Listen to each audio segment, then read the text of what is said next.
नमस्ते, मेरा नाम उमेश है। उमेश टॉक यूट्यूब चैनल में आप सभी का स्वागत है।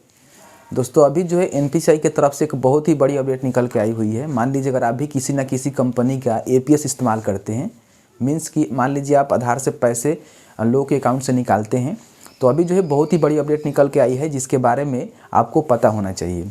तो आखिर अपडेट क्या है, इससे आपको क्या नुकसान हो सकता है, क्या फ़ायदा हो सकता है, सभी चीज़ इस वीडियो में हम क्लियर करके बात करने वाले हैं। तो प्लीज़ वीडियो शुरू से अंत तक लेकर जरूर देखिएगा। और आपके मन में किसी भी तरह का डाउट होगा तो नीचे आप हमें कमेंट सेक्शन में कमेंट करके पूछ सकते हैं, रिप्लाई करने की हम पूरी कोशिश करेंगे।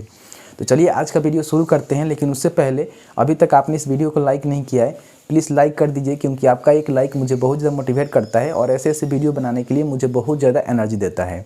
तो चलिए आज का वीडियो शुरू करते हैं।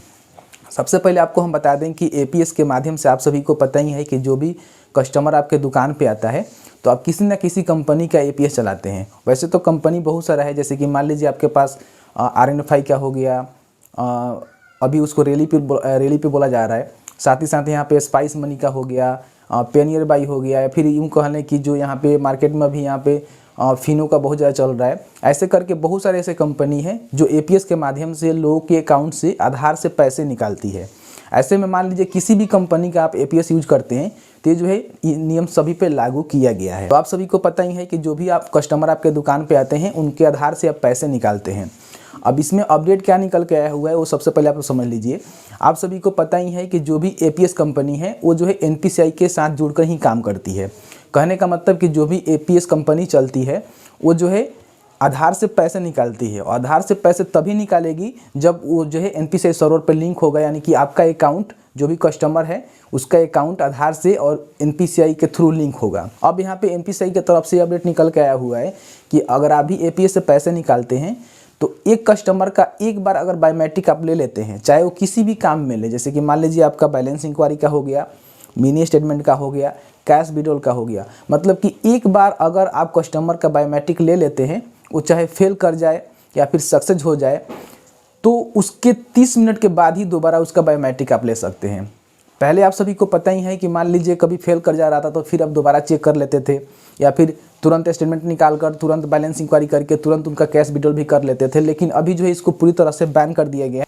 अब यहाँ पे कहा गया है कि एक कस्टमर का अगर आप बायोमेट्रिक ले लेते हैं, किसी भी पर्पज़ से आप लेते हैं एपीएस के माध्यम से, तो 30 मिनट के बाद ही उसका बायोमेट्रिक लेना है। अगर आप बीच में लेंगे तो काम नहीं करेगा।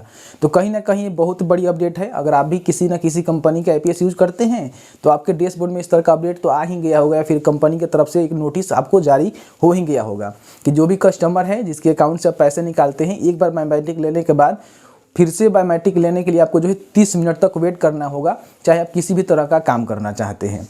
तो एपीएस के कहीं ना कहीं बहुत बड़ी अपडेट है और जो है एनपीसीआई ने लागू किया है, क्योंकि आप सभी को पता ही होता है कि जो भी बैंक होता है, आधार कार्ड होता है, उसके बीच में एनपीसीआई काम करती है और आधार से लिंक जो भी खाता होता है वही करती है। उसके माध्यम से ही एपीएस से पैसे निकाल जाते हैं।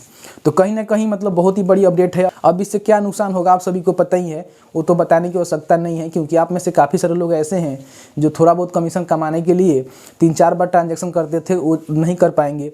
साथ ही साथ कस्टमर को भी दिक्कत होगा, क्योंकि वो 30 मिनट बैठेगा तभी ना उसका बैलेंस इंक्वायरी करने के बाद जो भी काम करना है वो फिर करना पड़ेगा। तो ऐसे में कहीं ना कहीं आप भी परेशान होंगे और यहाँ पे कस्टमर भी परेशान होगा। अब यहाँ पे इससे फ़ायदा क्या होगा गवर्नमेंट को या फिर एनपीसीआई को, आपको हम बताए थे।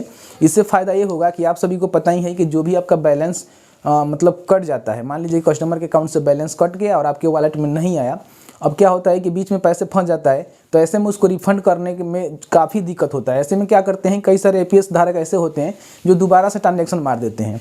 तो एक बार तो पैसा फंस गया, फिर दोबारा भी फंस जाता है, तो इसमें थोड़ा सा लगाम लगेगा। मतलब कि एक बार आपका पैसा फंस गया तो फिर दोबारा आप नहीं मारेंगे, 30 मिनट के बाद ही आप दोबारा बायोमेट्रिक लाकर काम करेंगे। तो कहीं ना कहीं ये मतलब सही भी है एनपीसीआई की तरफ से। आप इसके बारे में क्या सोचते हैं, आप हमें कमेंट सेक्शन में कमेंट करके बता सकते हैं। आपके मन में कोई क्वेश्चन है तो नीचे कमेंट सेक्शन में कमेंट करके पूछ सकते हैं। चलिए मिलते हैं एक नए वीडियो में एक नए टॉपिक के साथ। तब तक के लिए वीडियो देखने के लिए आपका बहुत बहुत धन्यवाद। आप जहाँ भी हैं सुरक्षित रहें, स्वस्थ रहें। बहुत बहुत धन्यवाद।